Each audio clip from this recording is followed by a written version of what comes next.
Does consciousness exist after death? One of humanity's oldest and most profound questions. What if I told you that a cardiologist, based on scientific data collected over decades, has reached a shocking conclusion? Today, we will analyze together an interview that truly makes you think, a dialogue that challenges the foundations of our materialistic worldview. I found this incredible interview on the channel Thanatos TV. I commented on it for you, to make it accessible and to explore together the most crucial points. The link to the original interview, you'll find it as always in the description. The interview features Dr. Pim van Lommel, a Dutch cardiologist and one of the most authoritative and famous researchers in the world on near-death experiences. His books have been translated into dozens of languages, even into Chinese. His work is not based on anecdotes, but on rigorous scientific study that has shaken the medical community. The central theme, as the interviewer says, is the continuity of our consciousness. Before diving into this analysis, if you find value in this type of content and want to support free scientific dissemination, I invite you to subscribe to the channel and activate the bell. The interviewer immediately starts from one of Dr. van Lommel's central theses. There are excellent reasons to believe that our consciousness is not always linked to the functioning of our brain. Indeed, sometimes it can be experienced in an enhanced and non-local state, that is, separated from the body. But what observations led him to this radical conclusion? Van Lommel explains that it all started with a prospective study, that is, a study in which criteria are defined before collecting data, on 344 patients who survived cardiac arrest. The study was so important that it was published in the Lancet, one of the most prestigious medical journals in the world, in 2001. The results were surprising. 10% of patients, almost 1 in 5, reported having clear memories of a special, enhanced state of consciousness experienced during cardiac arrest, a moment also defined as clinical death. And here, let's stop for a second to reflect. What does clinical death mean? Van Lommel explains it clearly. There is no blood circulation, there is no breathing. Specific studies have shown that, in these moments, cortical brain activity is absent. The electroencephalogram becomes flat in 10 to 20 seconds. This, for conventional science, means that there is no longer any brain function. Yet precisely in this time span, in the absence of measurable brain activity, people can experience lucid consciousness, out-of-body perceptions, encounters with deceased relatives, and even a review of their own life, where past and future seem to coexist. A personal consideration. This is the crucial point that challenges the materialist paradigm. If consciousness were a simple product of the brain, like software running on hardware, how could it exist and even be enhanced when the hardware is turned off? It's a question to which conventional explanations, such as lack of oxygen to the brain, have not been able to give a satisfactory answer, as Van Lommel himself confirms. In this regard, I remind you that I made a documentary video that analyzes in detail the scientific aspects of near-death experiences. You can find the link in the overlay right now. I recommend watching it if you want an in-depth analysis. The interviewer then asks what the function of the brain is, if not to produce consciousness. Van Lommel's answer is fascinating.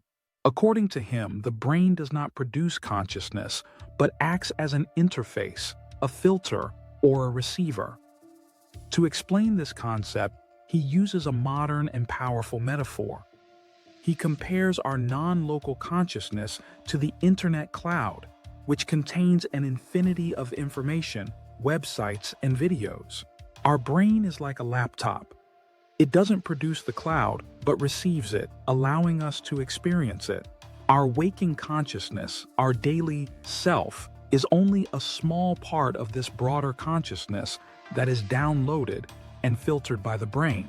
For me, this is one of the most effective analogies to describe this model.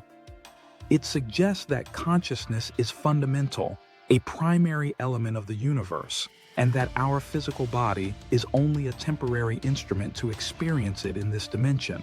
But what happens to our self, to our ego, during these experiences?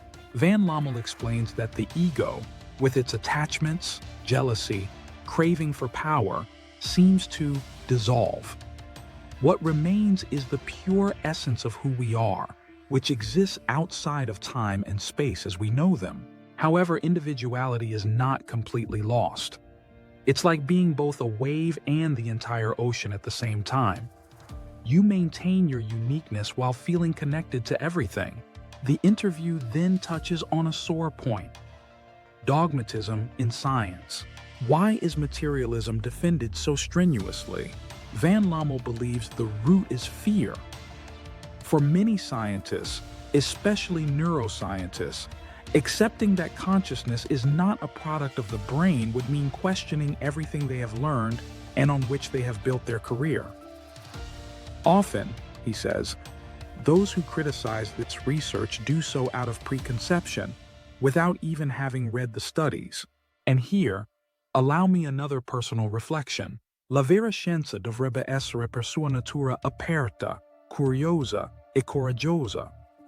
True science should be by its nature open, curious, and courageous. It should investigate anomalies, not ignore them because they don't fit the current model. The work of researchers like Pim van Lommel is not esotericism, but an honest attempt to apply the scientific method to a phenomenon reported by millions of people around the world, a phenomenon that has the potential to expand our understanding of reality. In conclusion, what does this interview leave us with?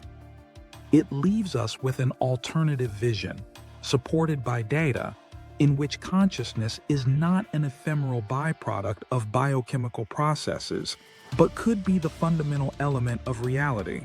The brain would not be the factory of consciousness, but its receiving radio. This doesn't mean having absolute certainty, as Van Lommel admits, but opens up an extraordinary possibility: that the end of our physical body is not the end of our consciousness. Reflecting on this is not just an intellectual exercise. It can have a profound impact on how we live.